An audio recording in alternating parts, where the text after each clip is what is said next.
হ্যাঁ, আমি মেয়েদের কথাই বলছি, যাদের আলাদা করে কিছু শেখাতে হয় না। পরিস্থিতি আর সময়ের জাতাকলে তারা সবটাই শিখে যায় দক্ষ হাতে। যে মেয়েটার খাবারও দিতে হতো মুখে তুলে, পরিস্থিতি অনুযায়ী সেও সংসারী হয়ে ওঠে অনায়াসে। কোমরে আঁচল বেঁধে সামলায় সবটা।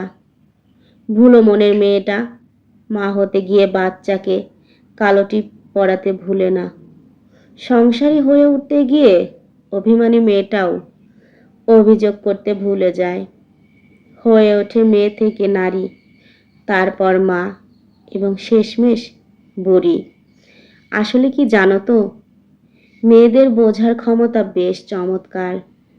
তাদের এক ধরনের ঐশ্বরিক ক্ষমতা দিয়েই বিধাতা সৃষ্টি করেছেন, যা দিয়ে সে অনায়াসে বুঝে যায় কে তাকে পছন্দ করলো, কে তাকে অবহেলা করলো, আর কেই বা তাকে কি চোখে দেখলো।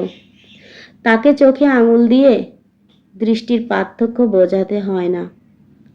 হয়তো এজন্যই হুমায়ুন আহমেদ লিখেছিলেন, মেয়েদের মাথার পেছনে 6টা অদৃশ্য চোখ থাকে।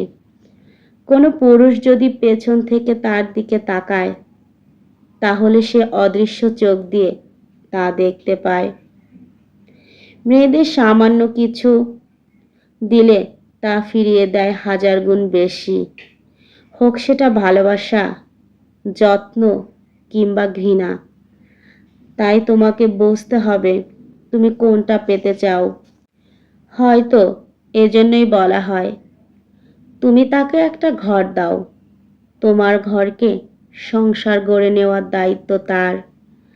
তবে বিস্ময়ের ব্যাপার হলো, ওই যে সংসার গড়তে নিজেকে ভাঙলো, ভুলে গেল সবটা, অথচ তার এই বিসর্জনের কথা কেউ জানে না, কেউ নেয় না খোঁজ, কেউ না।